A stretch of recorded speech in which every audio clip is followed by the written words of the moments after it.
se entiende por derecho penal? Bueno, el derecho penal es una rama del derecho, efectivamente, que se encarga de normar y concebir las capas que reserva el Estado. ¿Quién tiene el de poder punitivo, ese derecho punitivo? El Estado. Los que personifican al Estado para poder ejercer ese derecho humano una vez que haya cometido, en todo caso, un hecho delictivo del área penal, el derecho penal propiamente. O sea, es el que se encarga de definir, de describir los tipos penales, cuáles tipos o los hechos que una en la sociedad, pero que es actuación jurídica.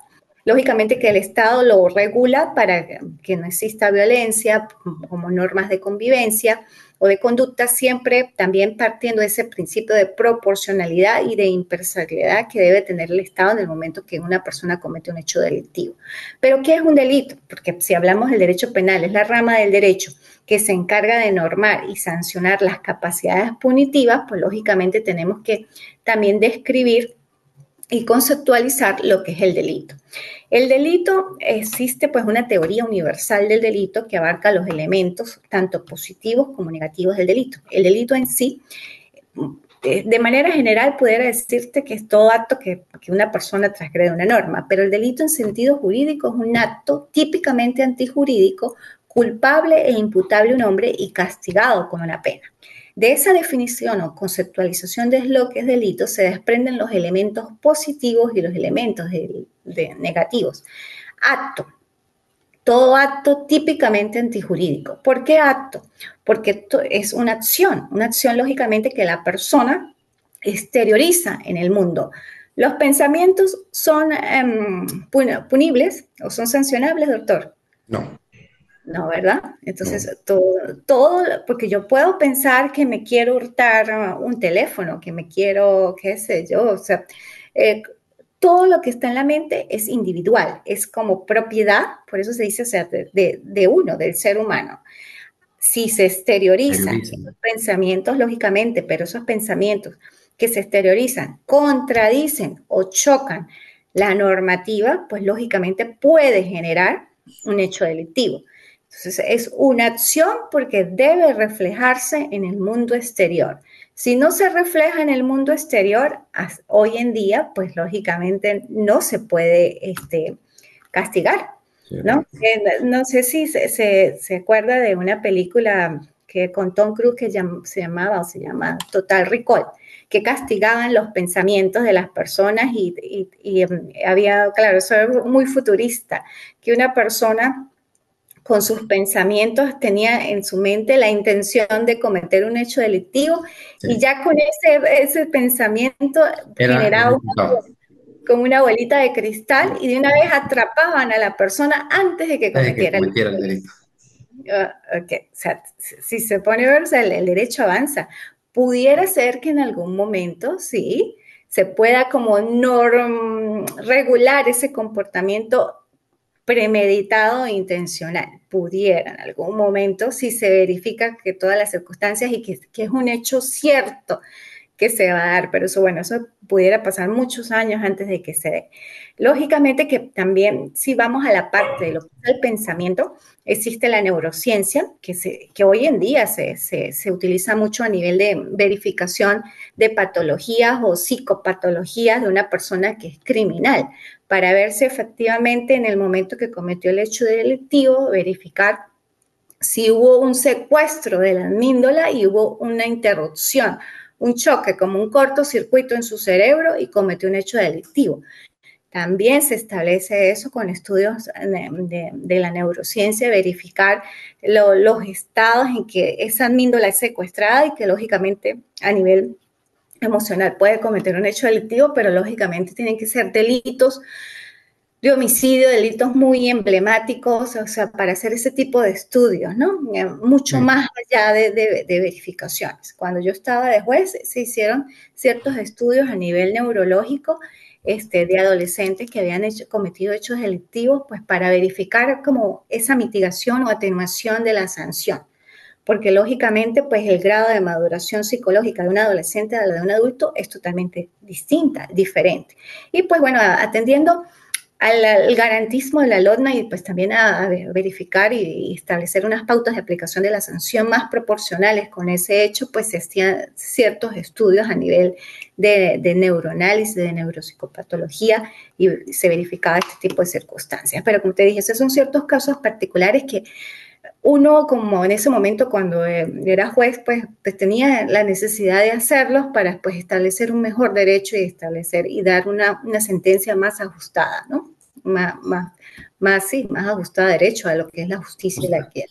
Sí, hasta cierto punto. Entonces, quedamos en eso y que acción, lógicamente, tiene que exteriorizarse para que sea un delito hoy en día, pues debe existir un acto que esté materializado en la sociedad. Típico, ¿por qué tiene que ser típico, doctor? Porque pues efectivamente debe encuadrar ese hecho antijurídico en una norma. Por eso es cuando dice el Estado que se encarga del sistema punitivo, de las capacidades punitivas.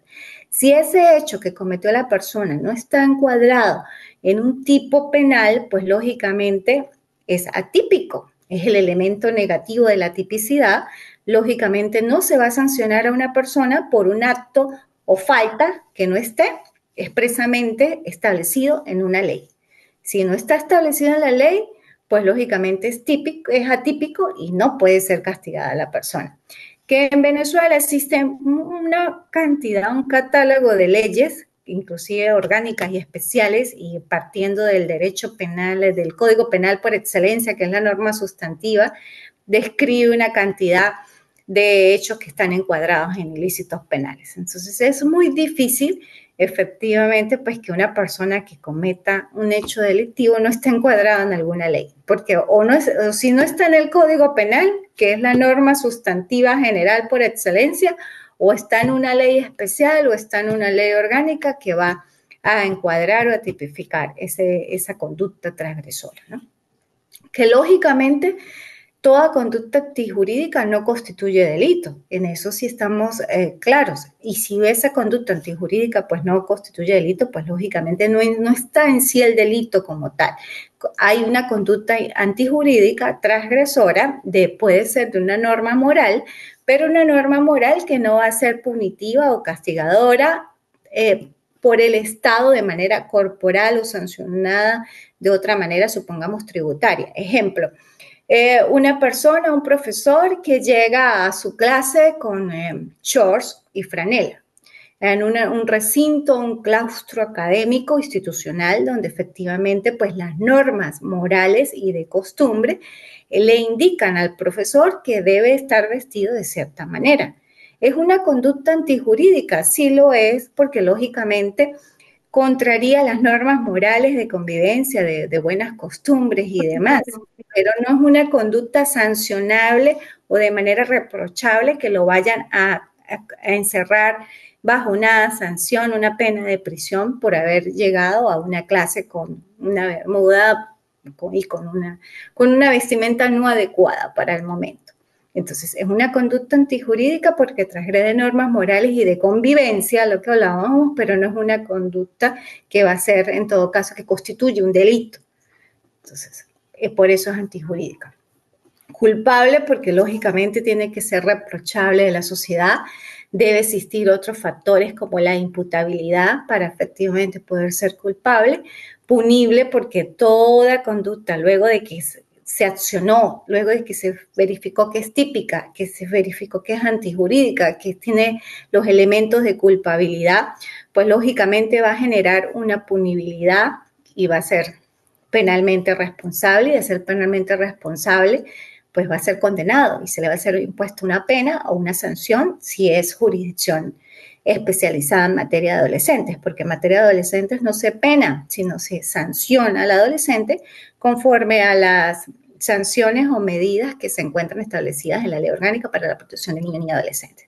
¿Por qué yo hablo del sistema de adolescentes? Porque muchas veces es olvidado. O sea, el derecho penal es todo y un adolescente pues lógicamente puede cometer hechos delictivos que están descritos en el derecho penal general, pero lógicamente su sanción no se va a ser impuesta por la normativa del derecho penal, del Código Penal, ni por las leyes especiales, ni por las leyes orgánicas, sino por la Ley Orgánica de la Protección de Niños, Niñas y Adolescentes.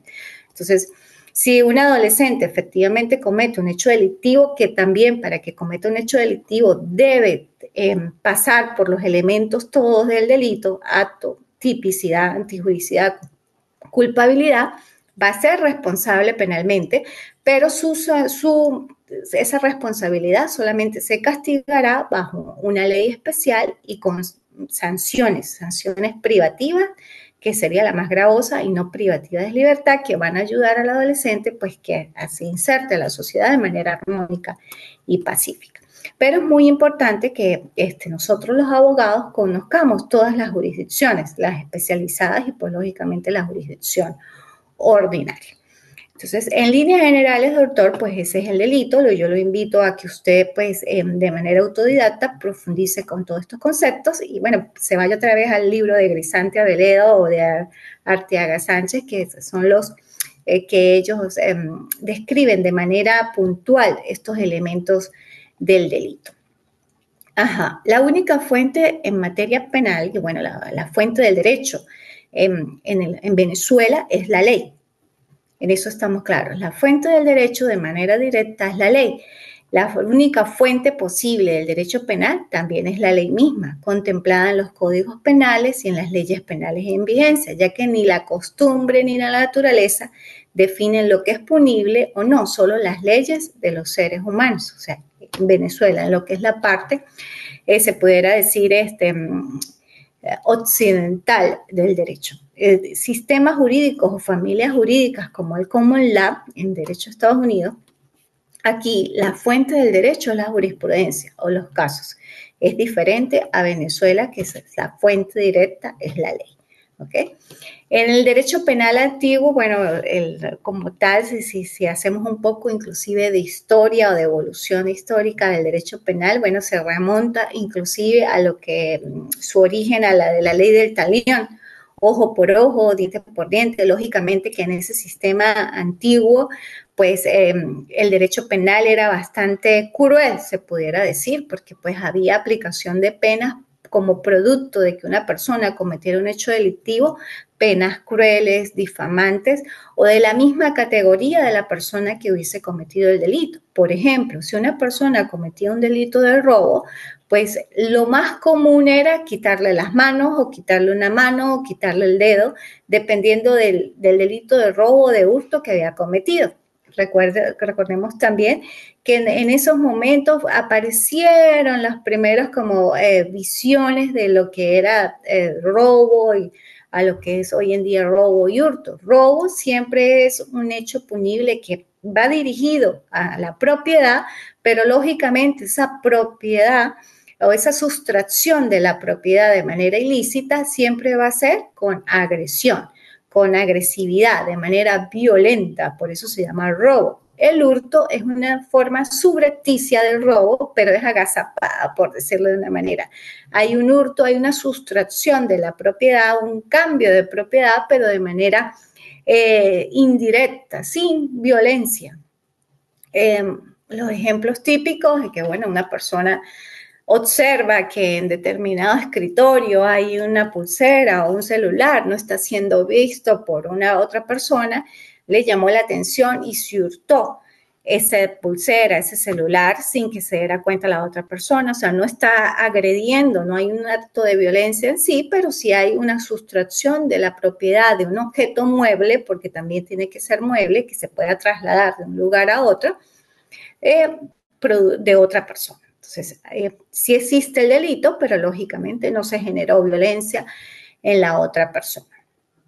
Las características del derecho penal, bueno, o sea, de manera general, el derecho penal tiene ciertas características que inclusive se pueden asemejar a sus propios principios o se rigen por ciertos principios, como el primero de ellos, sobre todo en este sistema de Venezuela, la presunción de inocencia, que este principio pues dicta a todo ciudadano que ha de ser considerado pues inocente hasta que se tenga que las pruebas y deducciones necesarias para demostrar la culpabilidad.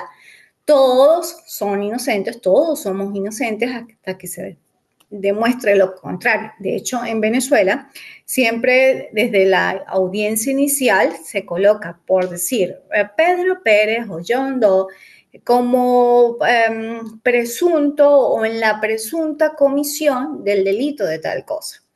Así es hasta que es condenado, que es por la comisión del delito de tal cosa. Ya se le extrajo la presunta, esa palabra, a que sea por la comisión, porque ya se verificó que efectivamente esa persona es responsable de la comisión del hecho delictivo que en un primer momento se le endilgó y que posteriormente, con el transcurso del proceso, se verificaron todos los elementos que se dieron o conllevaron a culparlo de la comisión de ese hecho delictivo.